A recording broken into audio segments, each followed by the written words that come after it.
You're listening to Granby here on UCY.tv.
Okay, welcome to the show. I'm your host, Ron Stevens. This is Game On right here on UCY.tv. And what I'm going to do right now is I'm going to hang up and call back in because I got something's not working right here at all. So I'm going to call back in.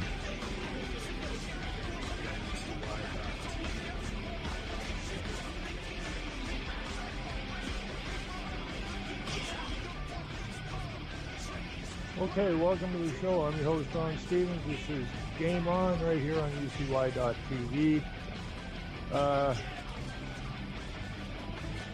And what I'm going to do right now is I'm going to hang up and call back in because I got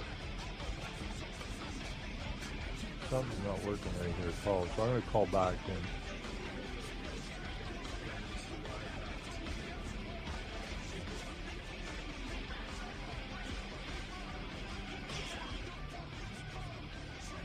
Okay, welcome to the show. I'm your host, Ron Stevens. This is Game On right here on UCY.tv. And what I'm going to do right now is I'm going to hang up and call back in because I got something's not working right here at all. So I'm going to call back in. Okay, I'm back in, but this is really messed up. I got two tracks playing.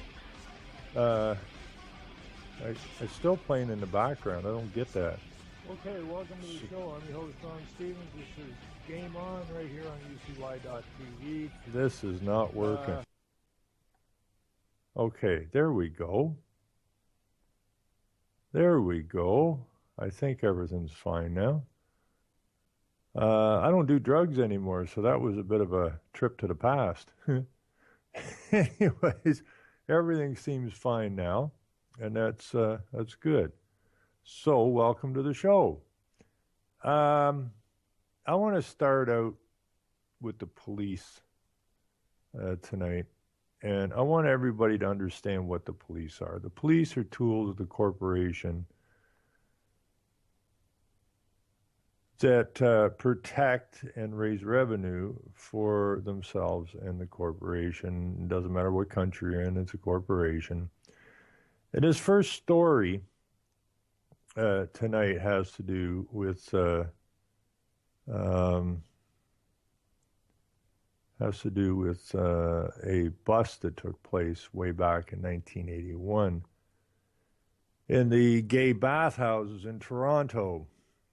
So now we have, I'm going to put this story in here, and because there's a video attached to it, and it's really, really pathetic. They have a video here of the police, and it looks like one cop dancing to kind of like disco or whatever. It's really quite pathetic because our police forces up here, I don't know what they're doing stateside in Australia, are raising the pride flag at their police stations. Now, why would they be doing that? They used to run around busting the bathhouses, but now they're raising the pride flag and they're apologizing their asses off for doing what they did back in 81 and before that. Which just shows you that they are a tool of the politicians. Now, they're supposed to uphold the law, which is nothing more than the legal policy of the corporation. So whatever they make whatever policy they use, the police enforce it. Now, it wouldn't matter what they put in there; the police will enforce it. And so, anyways, they a big deal with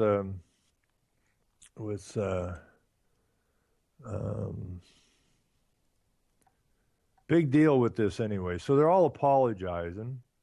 You can watch the video. But anyways, Toronto Police Chief Mark Saunders made history Wednesday when he expressed regret for the police force's treatment of the gay community in the past, especially the extensive raids on gay bathhouses in 81 that led to the mass arrest of hundreds of gay men. The Toronto Police Services expresses regret for those various actions and for treating those communities as not fully part of society, Saunders said during an annual Pride reception at police headquarters Wednesday.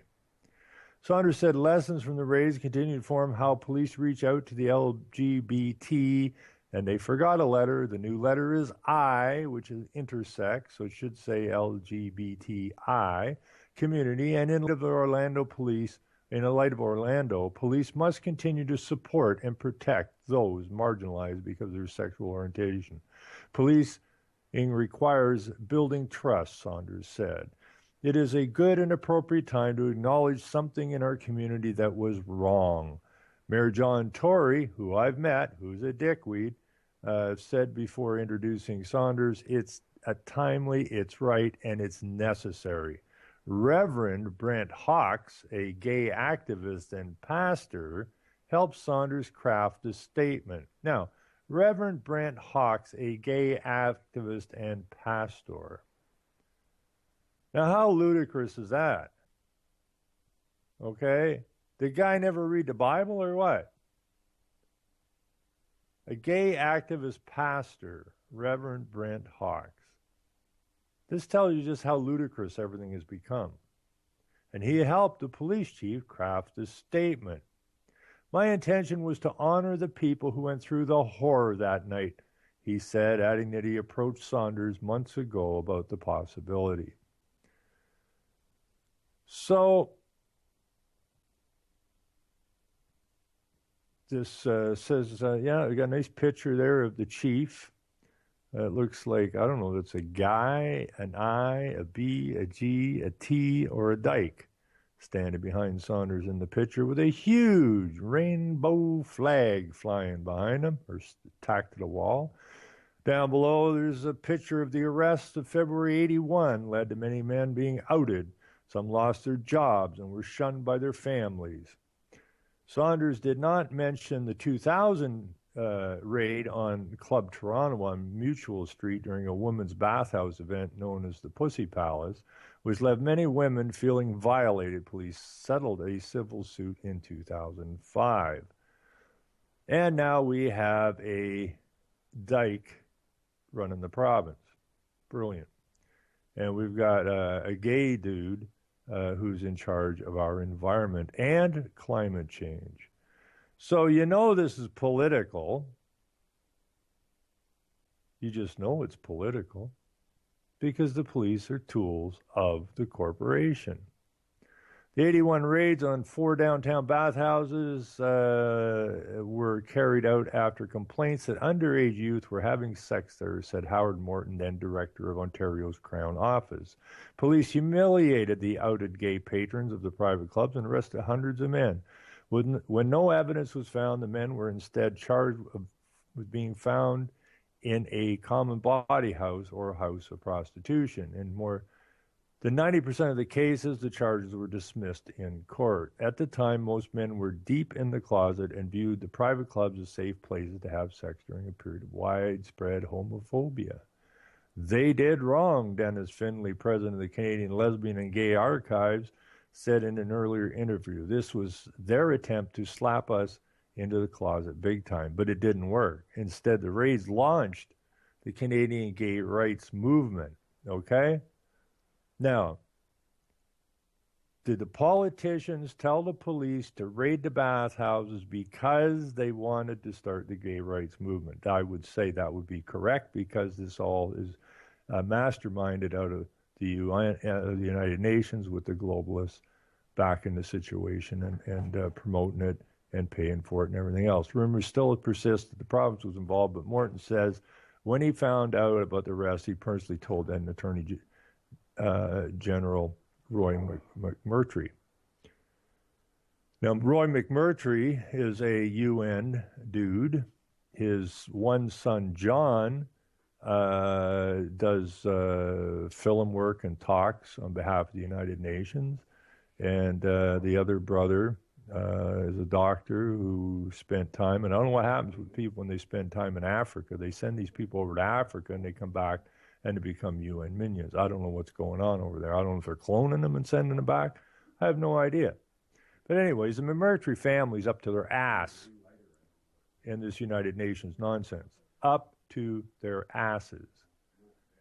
He was flabbergasted, says Morton. He was the most anti-homophobic guy you could find. Attorney General Roy McMurtry, who has said he was shocked by the raids, was roundly criticized for allowing the prosecutions to go ahead. Metro Police carried out the raids after seeking legal advice from local Crown Attorney's office, and Morton's office was never alerted. We were homophobic, says Morton, who is now with the Law Union of Ontario. Anybody who says we weren't is lying. Now, if you understand what you're reading in here, this was set up to move the gay rights movement. And it was a political move. It was a political move. And the police are political puppets. They do as they're told, period. Now, the police are supposed to be, they're legislated to be outside the reach of the government. The government, no one in the government is supposed to be able to influence the police. Horses ass to that. Okay? They're just useful idiots that are hired to hassle people and do as they're told. And they go a long ways to moving programs forward. Take the G20, for instance. In 2010, thousands of police from all over Hell's Half Acre. You'd think that the Russians were coming or the Chinese were coming. These guys were decked out, big time. Sound cannons, water cannons, all kinds of shit they could spray in people's faces.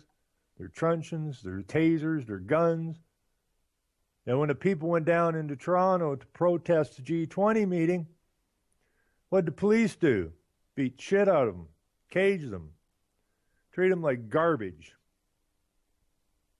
And we were told by the media and the Politico that this was a meeting of 20 countries. What they didn't tell you was that the G20 was created by Geithner and a guy by the name of Summers, who are attached to all of the banking systems, the lawyering systems, the United Nations. Now, where did any country, I mean, the same thing happened, where was that, in Seattle with the G20? Same garbage. And they're told the same thing. This is a meeting of 20 of the, the best countries in the world. Well, where did your country and anybody in your Politico have the authority to join a group that was created by Geithner and Summers in order to wrestle away the sovereignty of your nations? And the police again played their part. So now we have them apologizing and groveling to the rainbow flag, yet today they're running around busting weed dispensaries. Why is that? Hundreds of thousands of people were negatively impacted by raids and arrests and beatings at the hands of the police over a simple thing like a weed, like a plant. Now, the same thing goes, the plant, God created the earth, the heavens, and made all the plants and everything, and gave them to us to sustain us. He didn't say this weed or that weed, or this tree or that tree, or this carrot or that carrot.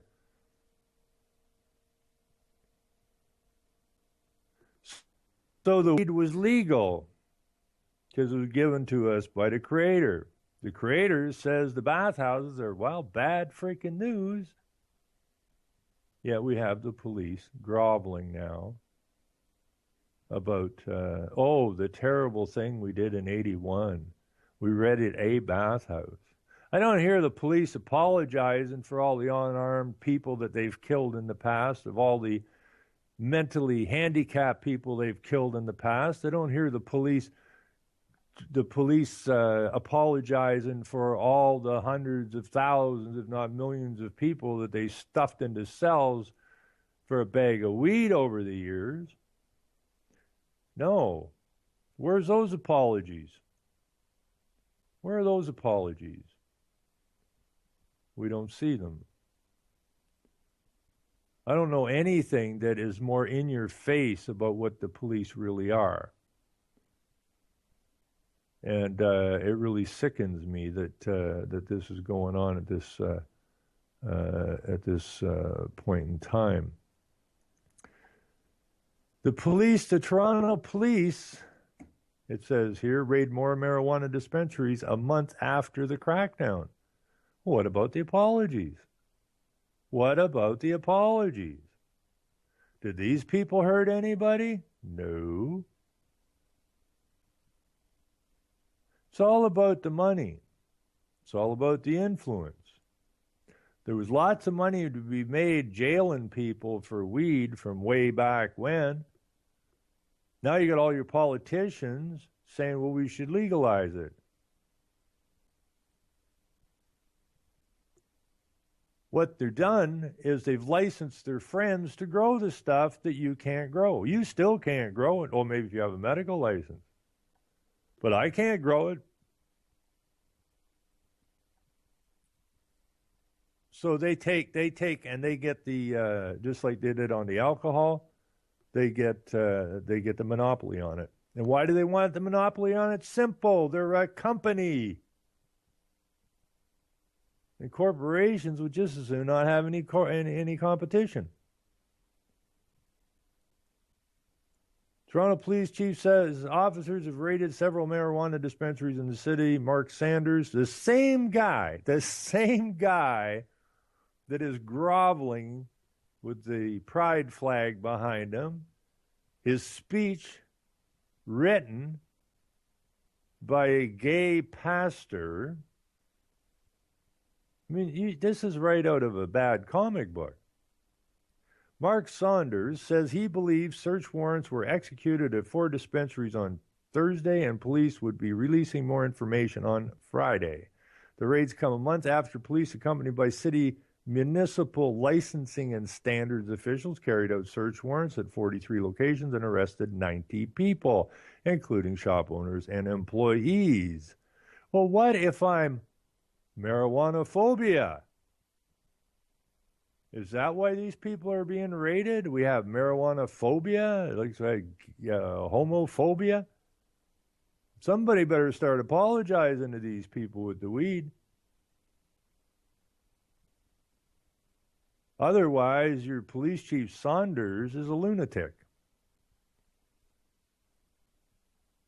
How many lives were ruined? He says lives were ruined in those raids in 81. Well, how many frickin' lives were ruined by the actions of the police since the police forces took hold in these countries? Millions, I would suspect. The Coalition of Marijuana Dispensaries have said the raids on the pot shops in May were a major mistake and have called for charges to be dropped against those arrested. Well, are they going to drop the charges? They dropped the charges on the gay bathhouses back in 81. Saunders says the dispensaries are operating illegally, and police will continue to conduct such raids until they stop selling marijuana because we've licensed our friends to sell marijuana and we don't want any street competition. And that's why we are doing what we're doing. The Toronto Dispensaries Coalition has said the majority of the shops offer high-quality medical cannabis products to those who need them. But Saunders, holy crap, let me apologize for the raid in 81. Saunders says it's not about medical marijuana, it's about making money unlawfully. Making money unlawfully. Because it's all about being a corporation and it's all about stomping out any competition. Now, he should have said illegally, but he said unlawfully, which is kind of a twisted up mess because it's not unlawful to grow weed. It is not unlawful to partake of weed. It is not unlawful to grow it. That's law. So either the paper who wrote this screwed up or Saunders screwed up, but somebody screwed up. It's about making money unlawfully. Wrong word. So anyways, we have a bunch more stories about that. I mean, it's absolutely ludicrous what's going on here. Absolutely ludicrous.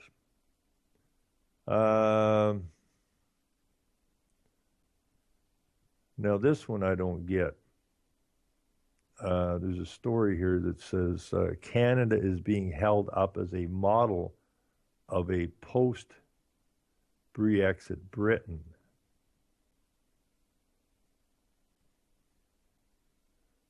Really? I don't know what that could possibly be about. Well, I'll take a quick boo at it. And it's a video, so I'm not interested in it.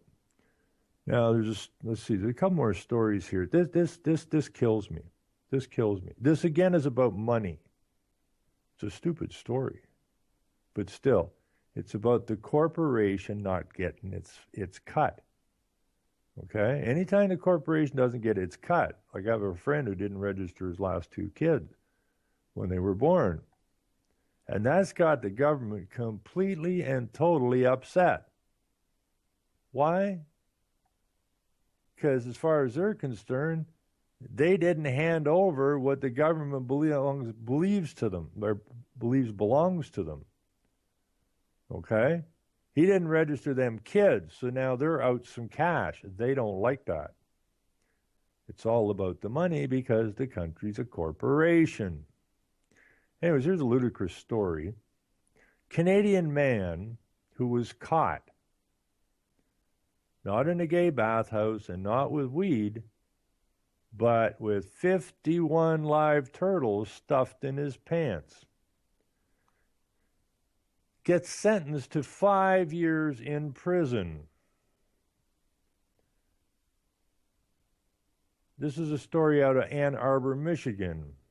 A Canadian man who repeatedly entered Michigan to buy and ship thousands of turtles to his native China was sentenced to nearly 5 years in federal prison Tuesday for smuggling.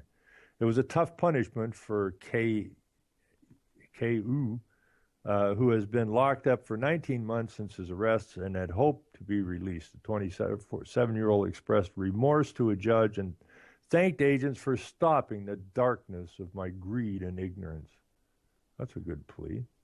Ahead of the hearing, Wu wrote a letter to U.S. District Judge John Corbett O'Meara saying he sold turtles partly to make money for college. He was a semester short of an engineering degree from the University of Waterloo, Ontario.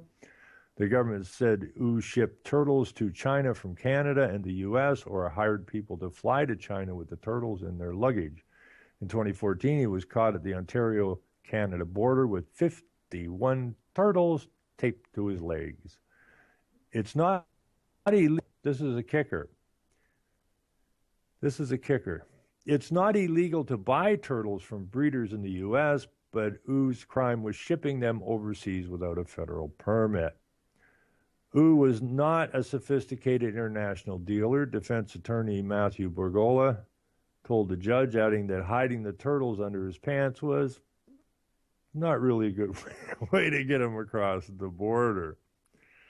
Assistant U.S. Attorney Sarah Woodward said Wu's remorse was genuine, but described his smuggling scheme as one of the largest in recent years.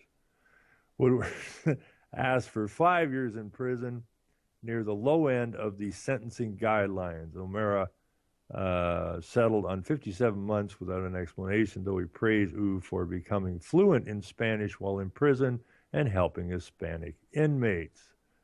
So, you got to do something nice for the folks while you're in jail, right? Especially if you're a turtle thief. We don't have a whole lot of cases exactly like this every day, O'Meara said of the turtle smuggling. No kidding. The guidelines were enhanced by the value of the reptiles as estimated by the government. Prosecutors said shipments intercepted at airports were worth more than $1 million. Bergola objected to the government's conclusion and asked that O'Meara hear testimony. The judge declined, saying he was pressed for time and appealed as planned. I love this, eh? The lawyer asked for the judge to hear testimony, and the judge says, I'm pressed for time. I ain't got time for this shit. Take the turtle thief and throw him in the bucket. Just too funny. Too totally unreal. I don't even know why that's in the newspaper, but it is. And I see a story here. Justin Trudeau signs condolences book for Orlando victims. Meanwhile, we still don't have any water going up north to the native people, but that's only been going on for, since I was born, and that's a long, long time ago. Still can't get any decent water or housing for the natives up north, but we can do a lot of other things. Now, there's another story I was looking for that is just as silly. If I can dig it out here. That ain't it. That isn't it. Let me go see if I can dig this out of here. See, another police officer nearby here got busted for breaking a 16-year-old girl's arm. No apology for that, I imagine, either. But where is that damn story gone? I want to get to this story because this one's just crazier than most of them. That ain't it. Where the heck did that go? This is another turtle story, actually. It's a turtle story. Let's stay on turtles today because they've been spending a lot of money doing good for the turtles. They put up turtle crossings and whatnot, of which you pay for, by the way. And you should, because, well, you just should. Okay, where am I going to find that damn story now?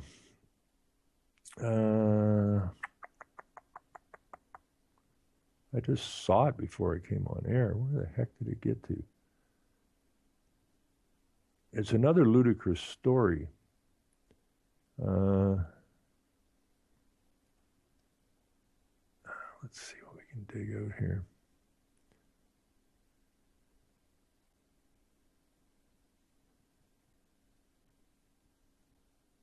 Oh, let me see.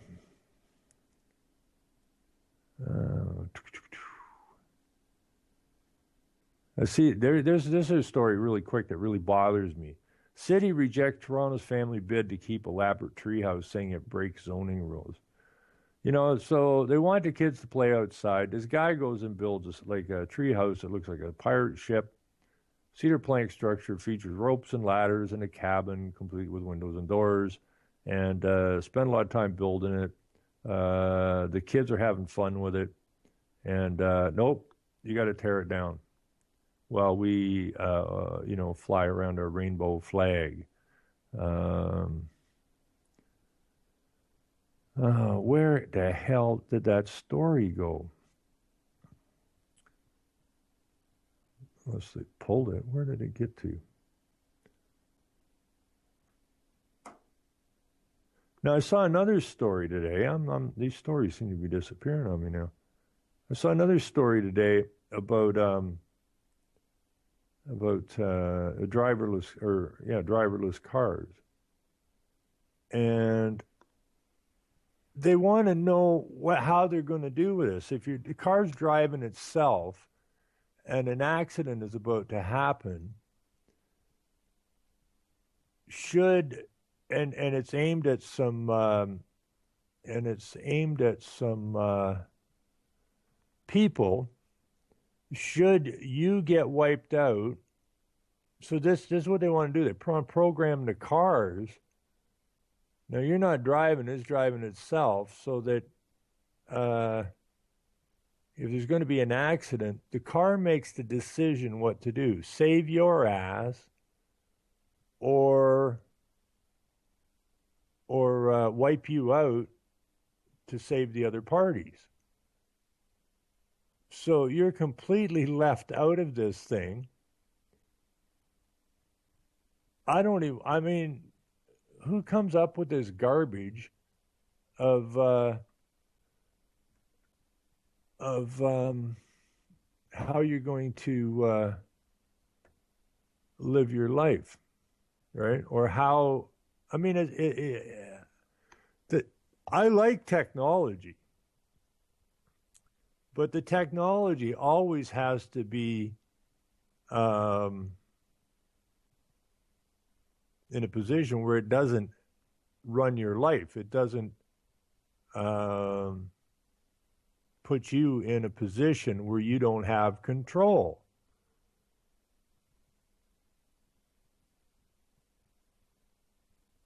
Oh, here it is, here. Your life or theirs.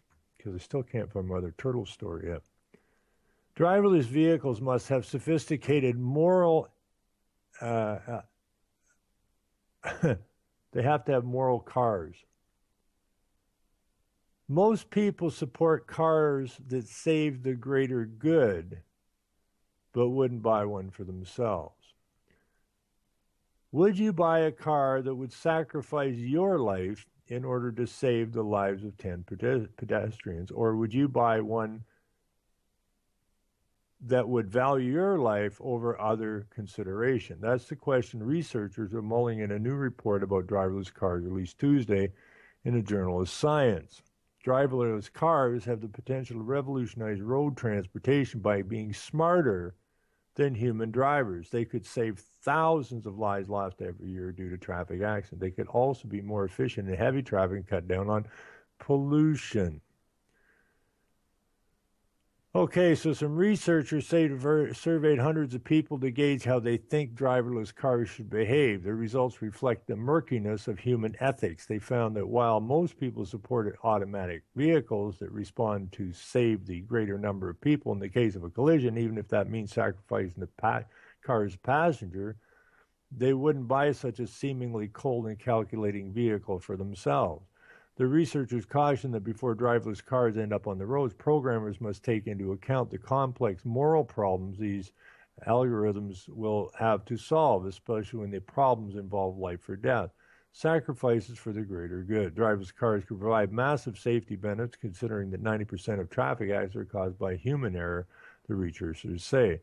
And the vehicles are no longer just science fiction. Google has been testing them for years, and Tesla, Audi, and other companies are developing their own models. For this study, the researchers surveyed hundreds of people about various scenarios with driverless cars. One scenario was whether the driverless car should save its passenger while causing the death of 10 pedestrians, or whether it should go for the greater good and save the pedestrians instead. Now, who in the hell is going to buy one of these things? You're sitting in your car, and what, you got no control over these things?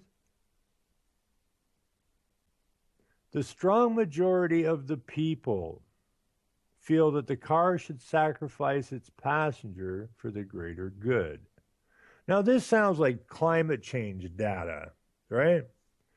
And they model this stuff with their computers, and they use the data they want, they toss out the data they don't want, they input the data they need, they come up with the data they want. Anyways, one of the researchers says this applies even when participants were asked to imagine family members in the car with them. Would you sacrifice your family for the greater good? Now, what the hell is this greater good they're talking about? They were not always strongly confident in this respect, in particular when they were thinking of their child in the car, but even in that very emotional situation, they say that even themselves or the child should be sacrificed if it could save lives of many people on the road, said the researcher. And the researcher said the participants would welcome these automated cars on the roads, but while people support the so-called moral cars, they wouldn't want to buy one for themselves. Instead, they would opt for a vehicle that would always protect them, the passenger. So try out some of the scenarios here, it says, and that's a link, of which I'm not going to bother clicking on. I might do that, yeah.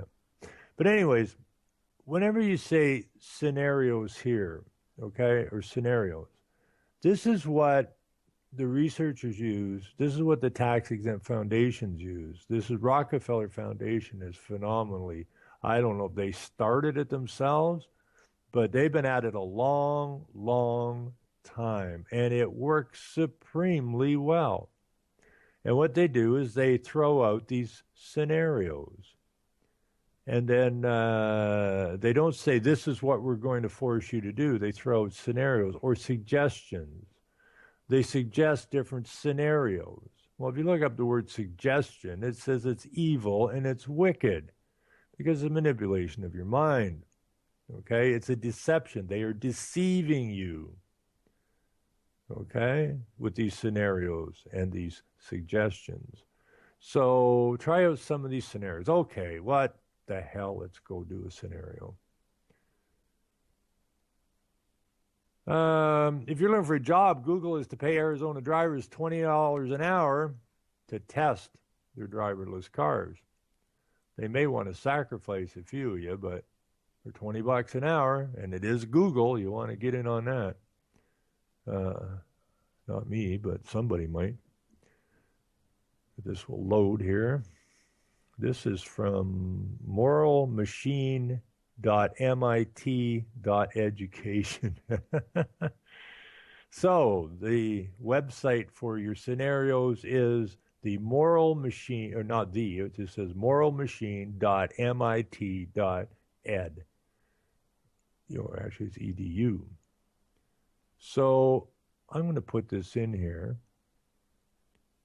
Well, actually, what I think I'll do is I'll back this up and I'll stick the original story in here, and you can go look at your driverless cars and check out some scenarios. Should be fun. And remember, always bow down to the LGBTQI group, because if you don't, you could find yourself in front of a human rights tribunal, which is going to make your life very lousy. Driverless cars get potential new testing ground in Stratford, Ontario, but participants were not enthusiastic about the idea of laws that would only allow vehicles on the road that are programmed to opt for the greater good, which would mean that sometimes passengers might be sacrificed.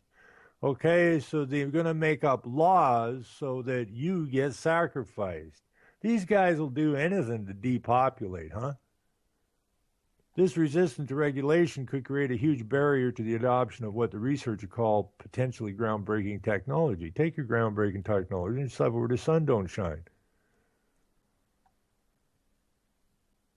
If we try to use regulation to solve the public good problems of driverless cars program, it would be discouraging people from buying those cars, said Rothman, and that would delay the adoption of the new technology that would eliminate the majority of accidents. Now, why would they think for a second that this would stop most of the accidents? You know, I can be on the computer here and all of a sudden, bang, she goes down. Okay? We can have a sunspot or sun flares or electronic interference, and all of a sudden your driverless car is turned on into like a pissed off Frankenstein or something. Now, this is how silly these people are. You're going down the major highway somewhere at rush hour, and all of a sudden there's some kind of major electronic interference. Who's driving the car now? They're going to take you all out for the greater good? This idea that people have no capacity any longer and that only technology can save the masses, when in fact it's the masses that they're after.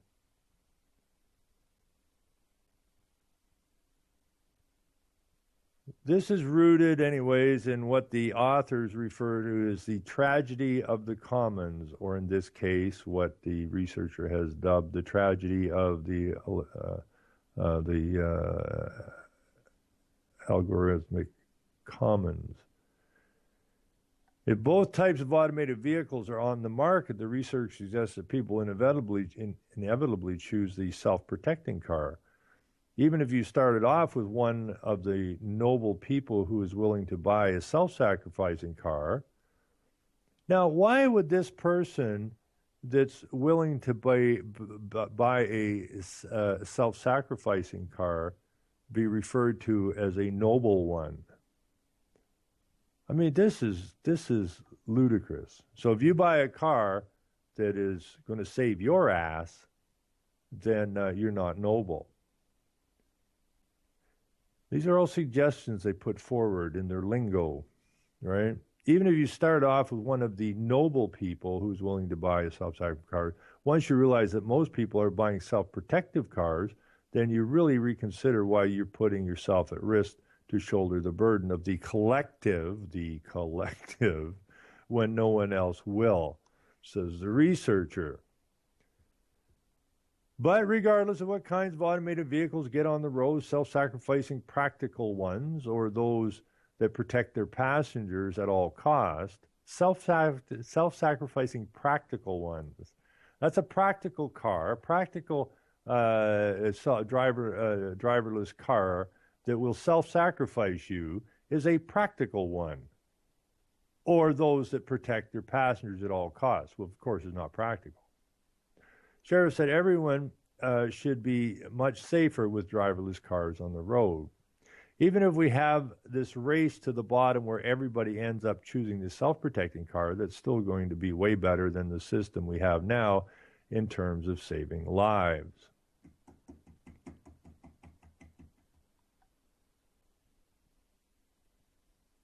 I hate science. I hate scientists. I hate everything to do with science. This is beyond bizarre. Should be much safer with driverless cars on the road. Even if we have this race to the bottom where everybody ends up choosing a self-protecting car, that's still going to be way better than the system we have now in terms of saving lives.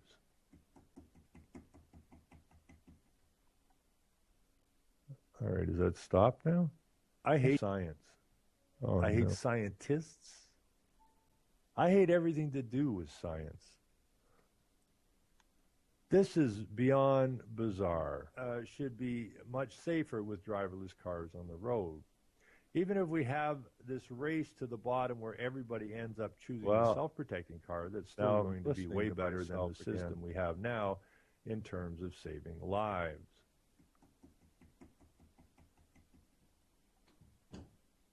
All right, does that stop now? I hate science. I hate scientists. I hate everything to do with science. This is beyond bizarre. Should be much safer with driverless cars on the road. Even if we have this race to the bottom where everybody ends up choosing a self-protecting car, that's still going to be way better than the system we have now.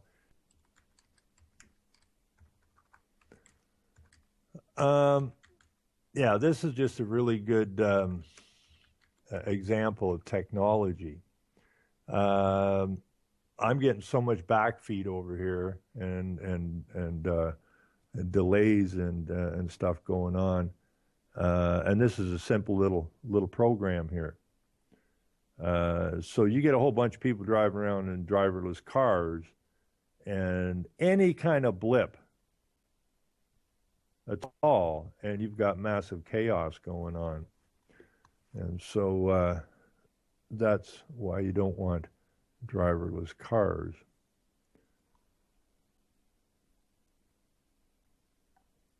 Yeah, okay, well, thanks for that notice.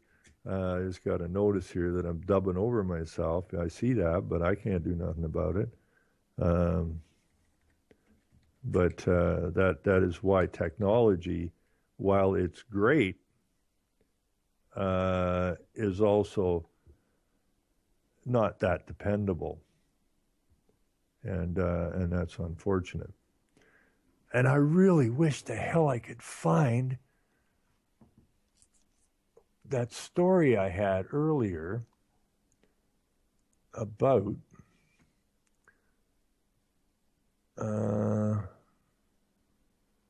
there's a story out of Quebec, and they're really ticked off about it because they got a big job site shut down, and I think a road job as well shut down because of this little wee tiny frog that I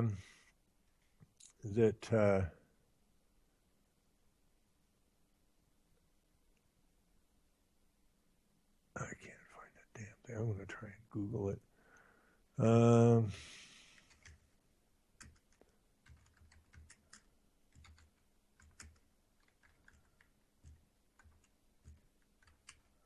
Because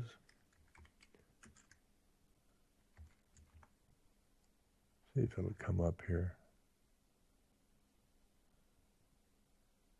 I still can't find it.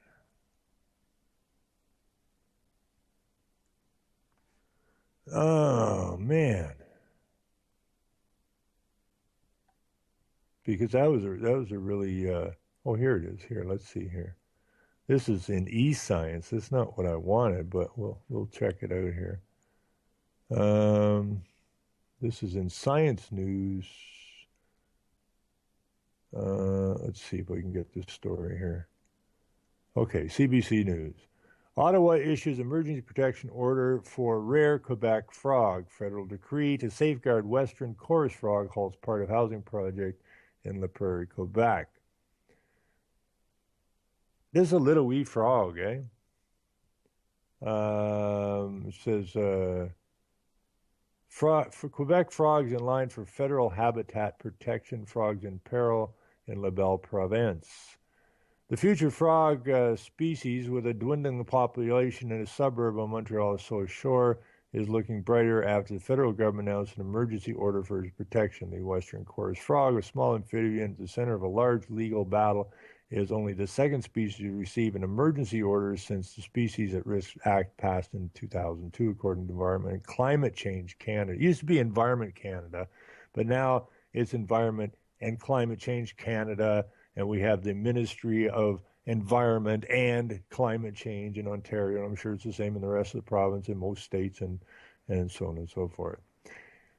Now, it's a little small olive brown colored amphibian which grows to a length of about 2.5 centimeters. Has been listed as threatened since 2010. The order, which applies to La Prairie, Candidac, and Saint Philippe municipalities in Quebec, covers about 2 square kilometers. It will come into effect July 17, 2016. It's a victory for environmentalists. A legal battle has been brewing over the western chorus frog in La Prairie since 2013, when the developer proposed building a new residential development on a wooded wetland that is home to the amphibian. Environmentalists fought the plan, arguing it would harm an already vulnerable species. Between 92 and 2013, 60% of the frog's suitable habitat in that region was lost. The highest rate of loss in Quebec's Montégrès region, according to federal Environment Ministry. Twice in recent years, requests for a permanent protection order for the frog were denied, most recently by former Environment Minister Leona Aquilak. Last August, a Quebec Superior Judge granted an injunction stopping the work on the project. The newly elected Liberal government announced its intention to protect the threatened species in late 2015, signaling emergency protection was on its way. The order, however, will only affect a small portion of the project. 171 of the proposed 1,200 housing units can no longer be built. Now, if this is, let's see. The housing, we firmly believe the economic development and protection of the biodiversity can and must go hand in hand. Catherine McKenna said in a news release, a 25-day gap between the announcement of the protection order and the date that will go into effect is procedural, said Robert McLean, Executive Director of Environmental Stewardship Branch with the ministry. McLean said officials would use that time to hold information sessions so that we can ensure that people are not surprised by the requirement of the order and have a chance to ask questions.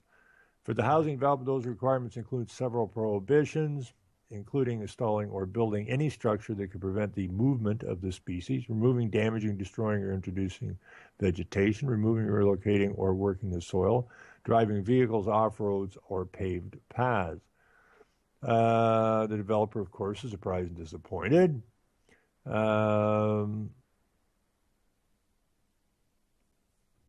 Yeah, the emergency. What I'm looking for in here is a thing from a judge, and it's not in this particular story.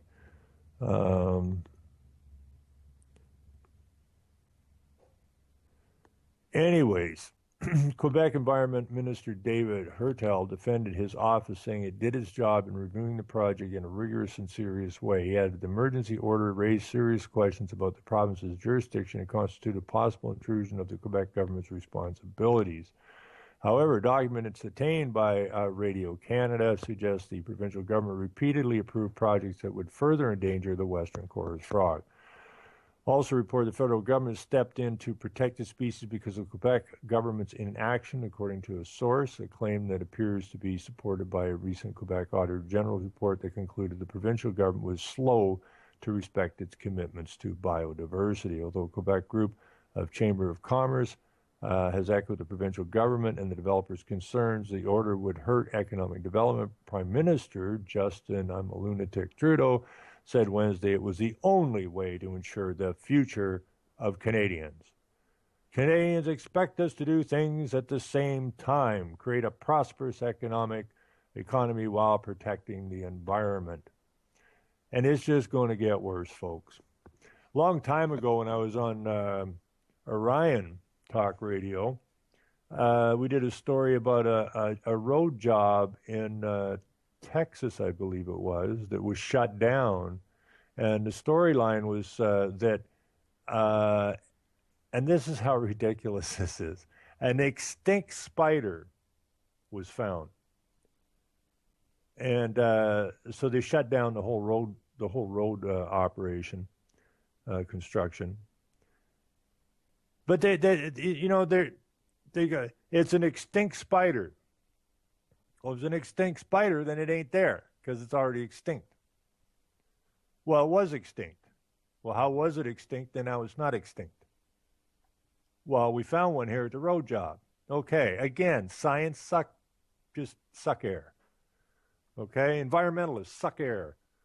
This has got nothing to do with environment. This has got nothing to do with frogs. It's got nothing to do with spiders. It's got to do with shutting down and moving you into the cities. It's what it's about. And they're using the environment to do it. You're not gonna be allowed. And I'm only 60. What am I now? 61. Hopefully, I live to be 90. The next 30 years, if we don't shut this down and take our lands back and take them back soon and take these treasonous corporate dogs that call themselves our government and pull their asses out of their so-called seats of authority, this is just going to continue. And it cannot continue. We cannot allow it to continue.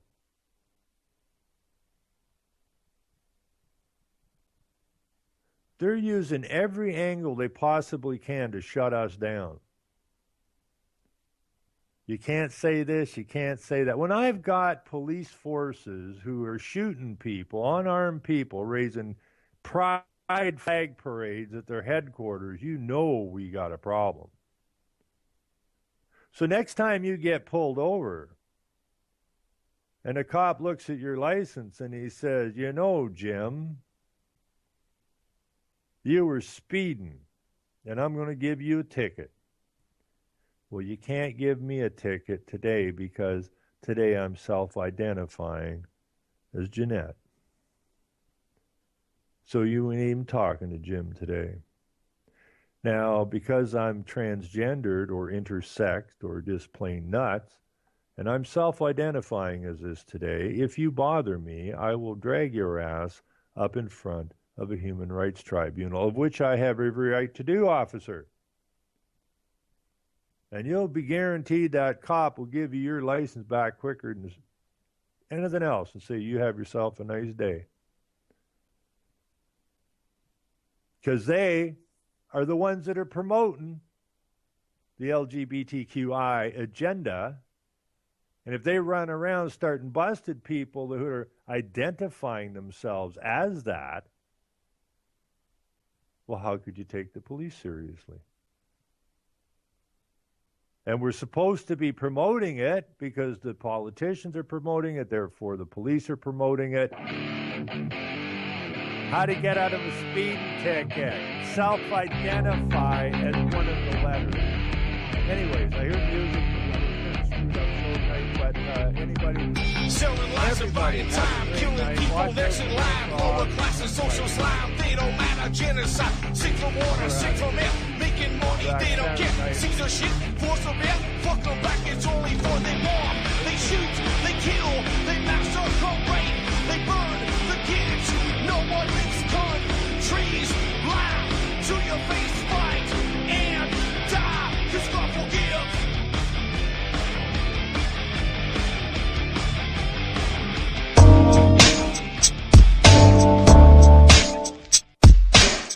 On the tracks you can catch every Monday night.